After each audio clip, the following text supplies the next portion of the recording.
Bienvenidos amigos, soy Fernando Rodríguez Patrón y estamos en JN Televisión, que llega a usted a través de Movistar. El día de hoy estamos en los estudios con la congresista Rosa María Bartra, a quien ya le damos la bienvenida. Fernando, encantada de estar con ustedes compartiendo este espacio. Gracias a usted por acceder a nuestra invitación. En Reforma Electoral en Marcha nos hemos preocupado a lo largo de todas las ediciones que hemos tenido durante el año 2016 de enfocarnos en aquellos aspectos que consideramos prioritarios, principales, para que la reforma pueda ser debatida desde el Parlamento. Y este es el primer programa que emitimos con una congresista. Entonces aquí vamos a tener mayor nivel de información si se quiere. Le propongo conversar en esta sesión acerca del financiamiento de las campañas. Bueno, es un tema sensible, muy sensible, dado el nivel de aceptación que tiene el Parlamento, porque yo hablo en esta ocasión, como se bien dice, como parlamentaria. Hablo como parlamentaria, hablo como primera vicepresidenta del Congreso de la República y hablo de un Parlamento que, a pesar que tiene una aceptación muchísimo mayor de la que han tenido los parlamentos anteriores, igual mantiene un nivel de desaprobación que no es el que quisiéramos tener. Entonces, hablar de financiamiento es hablar siempre de un tema sensible, de un tema sensible. Sin embargo, también hay que acostumbrarnos a decir siempre la verdad. Y la verdad no siempre es lo que nos gusta escuchar, no siempre es popular. Así que, bueno, encantada de que podamos tocar un tema tan sensible como es el tema de financiamiento. Bueno, sobre el tema de financiamiento podemos enfocarlo a su vez en varios subtemas. El primero de ellos propongo comenzar a hablar sobre las fuentes permitidas. Nuestra ley actualmente establece pues cuáles son las fuentes que pueden adoptar los partidos políticos durante sus campañas y establece también cuáles son las fuentes prohibidas. Aquí ya hay un primer tema que merecería por lo menos ser comentado. Por ejemplo, dentro de las aportaciones prohibidas está la de gobiernos extranjeros. Eso se entiende, es lógico, es absolutamente comprensible. Todos estamos de acuerdo allí. Pero no se prohíbe, por ejemplo, las aportaciones de ciudadanos extranjeros. Acá quisiera conocer su opinión al respecto. Bueno, primero yo tendría que hacerles saber a los televidentes o a quienes nos vean a través de algún medio de difusión, así es, que estoy aquí participando como Rosa María Bartra, como parlamentaria. No estoy hablando a nombre de mi bancada, de mi partido, no soy vocera de mi partido, entonces las opiniones que yo vaya a comentar con usted a lo largo de este programa son a título completamente personal. Fuerza Popular no ha definido todavía aspectos que son fundamentales, pero que todavía están en proceso de discusión. Hemos aprobado en la legislatura anterior, ya casi al final de la legislatura, la primera parte de lo que sería el Código Electoral, la parte sustantiva. Falta todavía la parte procesal que se viene trabajando en estos días. Sin embargo, esta tampoco es todavía la posición oficial, es un insumo que se ha entregado a la Comisión de Constitución para que luego esta entre al debate normal. El financiamiento está prohibido de los gobiernos extranjeros y es como debe ser, ¿no? Esto podría prestarse para un sinnúmero de suspicacias y además que yo creo que el financiamiento debería ser solamente de adentro. Y en esa misma línea de pensamiento creo que tampoco debería permitirse el financiamiento extranjero, de ciudadanos extranjeros. Eso podría tener una serie de complicaciones, ¿no es cierto? Podría prestarse a una serie de suspicacias, ¿no? Y si apuntamos a que todos los actos en los partidos políticos, en las organizaciones políticas en general, todos los actos del gobierno deben ser completamente transparentes y lo más cercanos a lo que la población pueda entender y por lo tanto legitimar, pienso que no debería ser permitido. Ha tocado un tema bastante importante sobre la transparencia. En campañas vemos que es frecuente, sobre todo en elecciones regionales, municipales y locales, que las autoridades que iban a una reelección, bueno, ahora está prohibido, pero quienes iban a una reelección hacían un uso indebido de la infraestructura, de los bienes y servicios municipales, por ejemplo. Esa es una fuente de financiamiento porque ahorra costos. Sí. Lo hemos visto permanentemente, ¿no? Alcaldes que en lugar, que el 30% del cartel de obra, 40% del cartel de obra es su foto, su frase, digamos que marca su gestión o que marcó incluso su campaña, su marketing en campaña. Y eso es definitivamente pues un acto que no debemos permitir. Los colores, los logos, los símbolos, todo un sistema de señalética, de simbología que usan las autoridades para hacer una promoción casi personal de lo que es su gestión. Y esto es en gobiernos regionales, en gobiernos locales tanto provinciales como distritales, pero también se ve en otros niveles de gobierno, también en el gobierno nacional. El año pasado me sorprendió muchísimo ver a lo largo de avenidas principales aquí en Lima carteles del presidente Kuczynski. O sea, tampoco. Yo creo que la voluntad de transparencia, la voluntad de uso eficiente y honesto de los recursos parte desde la cabeza. Y esto mismo debe reproducirse en todos los niveles de gobierno, en el Ejecutivo, en el Legislativo y obviamente en los gobiernos subnacionales. Hay que proscribir por completo la utilización indebida y de manera personal de los recursos del Estado. Ha mencionado una palabra que es dura, pero necesaria. Proscribir, prohibir, impedir. Muy bien, la norma puede prohibirlo, pero en la práctica vemos que los candidatos hacen caso omiso a eso. ¿Cuál podría ser una sanción efectiva en caso se advierta un uso indebido de bienes del Estado? Hay bastante trabajo, Fernando, por hacer en este camino que usted plantea, porque acá también entramos a un plano que es bastante subjetivo, que es el plano de la ética, y de cuán éticos son los actos de las autoridades. Qué tan éticos son el uso de los recursos en lo que significa hacer autopublicidad. Y este plano entra ya a un análisis un poquito más profundo que significa ir a quién es el titular del poder. El titular del poder en democracia es el pueblo. ¿Qué hace el pueblo con ese poder que tiene? Se lo delega a una autoridad. ¿Cómo se lo delega? A través de un proceso electoral, a través de elecciones. Democracia representativa. Así es. Entonces le vota por alguien y le otorga el poder que es del pueblo. Entonces, ¿quién debe sancionar? El pueblo. El pueblo. ¿Cómo debe sancionar? No votando, no eligiendo, castigando. Hay una forma muchísimo más efectiva que lo que puede estar contenido en códigos, en leyes, ¿no? Muchísimo más efectiva sería que el pueblo, haciendo un uso efectivo del poder que tiene, sancione en la herramienta más potente que tiene, que es un proceso electoral. Bueno, interesante la respuesta, pero yo esperaba algo más efectista, ¿no? En el sentido de que una multa, qué sé yo. Pero lo que pasa es que nosotros, Fernando, y eso conoce usted perfectamente, nuestra legislación electoral sabe que tenemos multas para casi todo. El problema es que las multas, y de eso íbamos a hablar después, no se cumplen, no se pagan. Las sanciones electorales no se aplican. De eso vamos a hablar en unos minutos. Bueno, ese fue, digamos, un primer tema, el tema de las fuentes de ingreso dentro del tema de financiamiento. Pero podríamos hablar también de otros temas. Por ejemplo, el gasto en las campañas. El gasto es prácticamente ilimitado, no hay topes. Desde su concepción personal, porque ha claramente establecido que está dando a título personal y no de la bancada, lo cual es correcto. En su opinión, ¿deberían fijarse o tarifarse, ponerse topes a las campañas, digamos, para hacerlas más equitativas? Sí,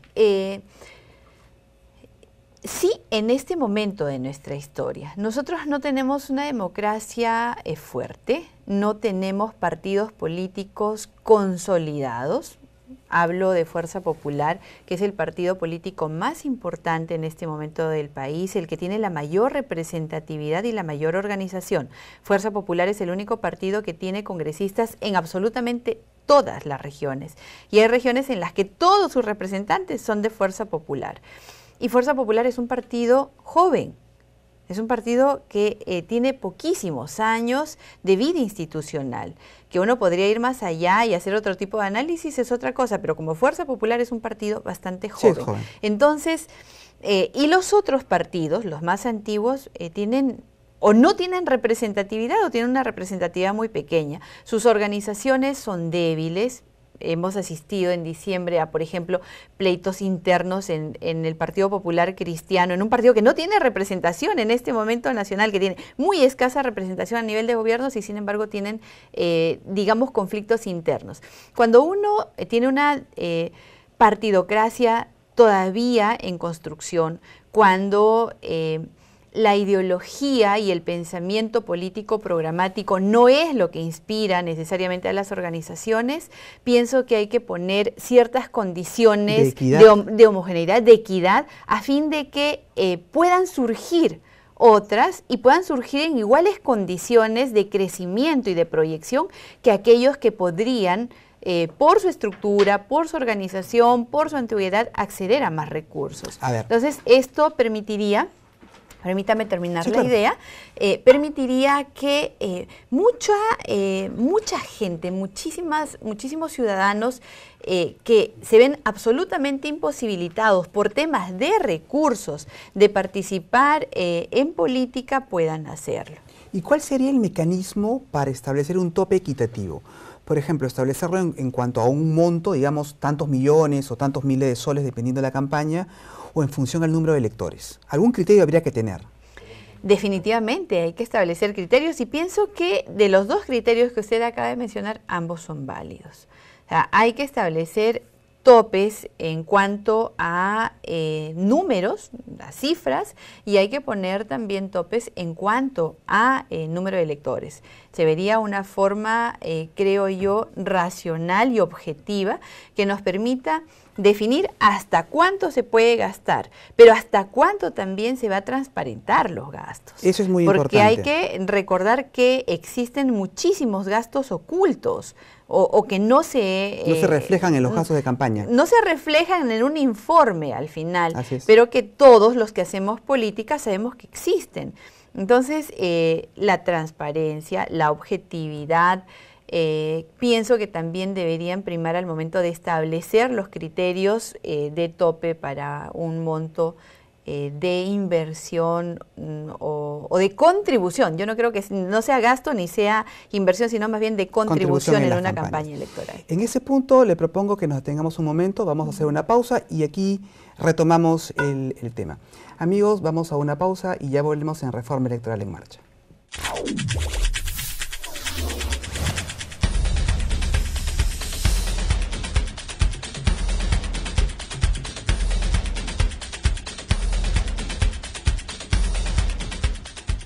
Amigos, continuamos en Reforma Electoral en Marcha a través de JN Televisión. Estamos conversando con la congresista Rosa María Bartra y nos habíamos quedado en el primer segmento hablando acerca de la posibilidad de establecer topes o límites en la campaña. Sobre los topes o límites, algunas legislaciones ya lo han previsto, ¿no? La ecuatoriana, la argentina establecen topes. Y estábamos justo antes del corte estableciendo alguna posibilidad. ¿Cuál sería la posibilidad de llevar a cabo esos topes? ¿Fijar algún monto fijo o establecer, digamos, un monto en función al número de electores? Yo pienso que deben ser ambos, ¿no? Ambos criterios. Un tope... es que en realidad esa combinación puede resultar un tanto compleja de... O pueden ser una u otra. Claro. Digamos que establecer un monto tope... es que dependería también del tipo de campaña que nosotros una campaña hablando, presidencial, ¿no? O sea, si hablamos de campaña presidencial, exacto, porque yo estaba tratando en este momento de imaginar escenarios. Entonces, no podrías poner topes fijos en una campaña para gobiernos subnacionales porque resultaría muy complejo. Exactamente. O sea, un distrito que tiene 10.000 electores. 10.000 electores, hay algunos mucho más pequeños, con uno que tiene pues 2 o 3 millones, 6 millones de electores, no resulta posible plantear un tope que pueda ser plano. Entonces pienso que se podría hacer de acuerdo al tipo de elección fijar la metodología de tope. De hecho, ahora ya hay algunos topes, no necesariamente en el, topes para en el las financiamiento, individuales. pero ya hay tope para aportación, hay tope en cuanto a publicidad. Hay tope en cuanto a las aportaciones de índole individual. Así es. Pero un partido puede tener miles de aportantes, ¿no? Ahora, eso es mucho más real, ¿no? El fijar un tope. Esto haría que las elecciones sean hasta cierto punto más justas, más competitivas. Es que precisamente de eso se ha tratado las modificaciones que se han hecho en este sentido y las que se vayan a hacer, de hacerlas equitativas, de ponerlas al alcance de los ciudadanos de buena voluntad que quieren participar en política, pero que ven precisamente en la contribución que hay que hacer en este esfuerzo la mayor limitante. Entonces sí creo que este debe ser uno de los grandes esfuerzos que se debe hacer desde el legislativo a fin de tener la mayor posibilidad de participación activa. Vamos a redondear la idea. O sea, estamos de acuerdo que las campañas tienen que tener un límite, ¿correcto? Las campañas son cada vez más caras, hay que limitarlas, correcto. Ahora, ¿qué ocurriría si para evitar, por ejemplo, el tema de penetración de dinero ilícito del narcotráfico, por poner un ejemplo, en la campaña, en la política, que no la ensucien, establezcamos que estos límites los ponga el Estado, pero que sea el Estado quien invierta en las campañas? Es decir, por poner simplemente un ejemplo, en una campaña, en unas elecciones generales para escoger presidente y congresistas, a cada partido se le otorga puntos suspensivos millones de soles, pero que sea el Estado quien financie las mismas. ¿Qué opinión le merece? El financiamiento público para los partidos políticos es una de los acuerdos a los cuales se llegado en el grupo de trabajo de reforma electoral que viene trabajando el Congreso ahora. Y eso es algo que ha tenido consenso. Todos los partidos políticos que tenemos representación ahora en el Parlamento van a recibir en 2017 hemos coincidido en que es necesario el financiamiento del Estado. Y es absolutamente necesario. Es el Estado el que tiene también que contribuir. Sin embargo, esto casi nunca ha prosperado porque igual hablamos de un tema sensible. El descrédito de los partidos, ¿no es cierto? Exacto. El pueblo siente tan lejano a los políticos y a los partidos políticos que sienten que no tendría por qué el dinero de los contribuyentes ir a financiarlos. Sin embargo, muchas veces desconocemos que pues, son los políticos los que finalmente determinan las políticas públicas, que es las que van a determinar el tipo de educación que vas a tener, el tipo de salud que vas a recibir, si se va a invertir o no en carreteras, etcétera. ¿Pero qué le parecería la propuesta que sea el Estado quien la financie? A mí me parece que es un esfuerzo en el cual hay que avanzar y hay que hacer un gran trabajo de sensibilización para que esta medida no sea impopular y haga retroceder en reformas que deben implementarse para mejorar nuestra democracia. Claro, sería de repente una medida impopular, ¿no? ¿No es cierto? Sí. Pero sin embargo, ¿quién sabe si es necesaria? Hay muchísimas medidas necesarias e impopulares y pienso que no necesariamente debemos avanzar en aquello que es popular, sino en aquello que el Perú necesita. Estamos en ese sentido totalmente de acuerdo. Ahora bien, este financiamiento, ya sea público o sea privado, pasa posteriormente por una revisión de los organismos electorales, ¿no es cierto? Los partidos tienen la obligación de presentar su rendición de cuentas a la OMPE, quien a través de sugerencias de fondos partidarios tiene que verificar pues, la exactitud, la licitud de los aportantes. Sin embargo, los organismos electorales, en este caso la OMPE, no cuentan con las herramientas necesarias para poder llevar a cabo esta función de fiscalización. Desde la perspectiva del Congreso, su opinión personal, ¿cómo podríamos hacer? ¿Qué normas habría que aprobar para empoderar o fortalecer al sistema electoral para que pueda ser un fiscalizador eficiente de las cuentas partidarias? Es que ahí hay un tema que es de doble vía, o sea, no pensaríamos en fortalecer la fiscalización si asumiríamos que los partidos políticos están informando de buena fe el financiamiento que reciben y los gastos que realizan. Entonces no tendría por qué convertirse en un acto oscuro, por qué siempre pensar que puede haber dinero mal habido que puede ingresar a la política. Es cierto que hay que fortalecer los mecanismos de fiscalización y de control que deben ejercer los organismos electorales, qué duda cabe, pero Hace poco, por ejemplo, discutimos mucho el tema de la unidad de inteligencia financiera y cómo debería trabajar con los organismos electorales. Y se discutió mucho si debería ser la unidad de inteligencia financiera la que alerte a la OMPE o si la OMPE debería tener acceso, pedirle información para poder trabajar. Nosotros coincidimos en que si hay algún tema sospechoso sea la UIF la que informe y no la OMPE la que pida, ¿no? Porque tampoco podemos caer en el excesivo controlismo y que los organismos electorales de pronto en pleno proceso electoral investiguen y generen incertidumbre, inestabilidad jurídica que es muy necesaria, la estabilidad jurídica es muy necesaria, la predictibilidad, la estabilidad de procesos son muy necesarios para que la población sepa entre quiénes está eligiendo. Precisamente es en este punto que yo quisiera hacer un paréntesis para hablarle de un proyecto de ley de mi autoría que debe discutirse en estos días, que está orientado a modificar 4 leyes que rigen los procesos electorales a fin de que el proceso electoral en su cronograma sea predictible y por lo tanto evite la incertidumbre. ¿A qué se refiere con la predictibilidad? Por ejemplo, nosotros tenemos ahora la posibilidad de que un partido político o una organización política que todavía no se ha inscrito, que no ha conseguido formalmente su inscripción, participe en elecciones y participan en elecciones, ¿no? Los plazos para hacer elecciones internas, los plazos para cerrar padrón electoral. Con relación a que los partidos que no están inscritos participen en elecciones, eso no me ha quedado claro. La ley de organizaciones políticas no lo permite. Solamente pueden participar aquellos que cuentan con inscripción vigente. Lo que se ha establecido es una inscripción temporal solamente en aquellos casos donde el proceso de inscripción de una agrupación política ya está en su etapa final y ha cumplido con todos los requisitos, pero se encuentra en lo que se denomina periodo de tachas. Es decir, que se cerró el registro y por 1 o 2 días esa agrupación no estaba inscrita. Entonces se le concede una inscripción de carácter provisional para que pueda inscribir candidatos. Y esa inscripción de candidatos va a estar supeditada a que el partido finalmente se inscriba. Porque si no se inscribe, esto no podrá participar. Sí, pero esa temporalidad te permite hacer campaña. Te permite, te permite una participación que no necesariamente puede terminar siendo una participación efectiva en caso de que alguna de las tachas proceda, por ejemplo. ¿No es cierto?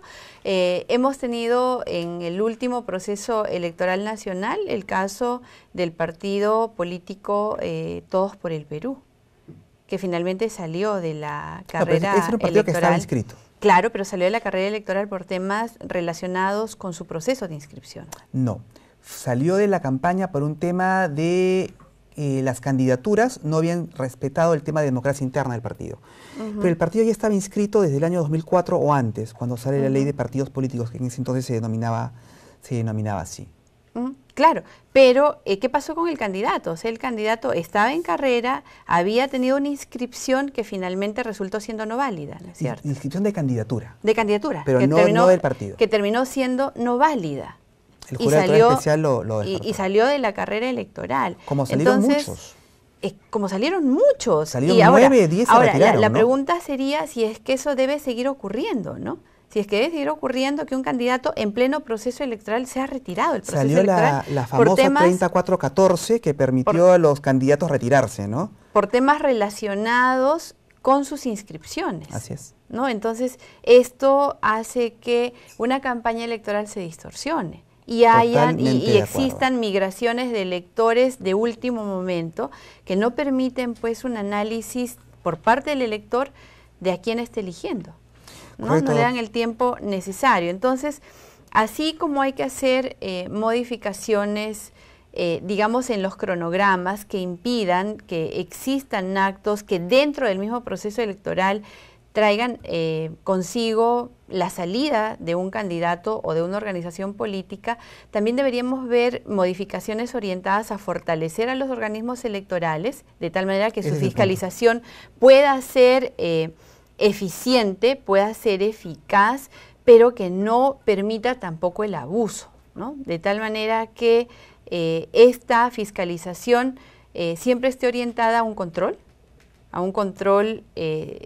pero que este control esté orientado a transparentar, a impedir financiamiento oscuro y a informar a la población de la manera más coherente posible con lo que significa respetar la democracia y la voluntad también, ¿no? Y obviamente la buena fe que tienen las organizaciones políticas al momento de informar.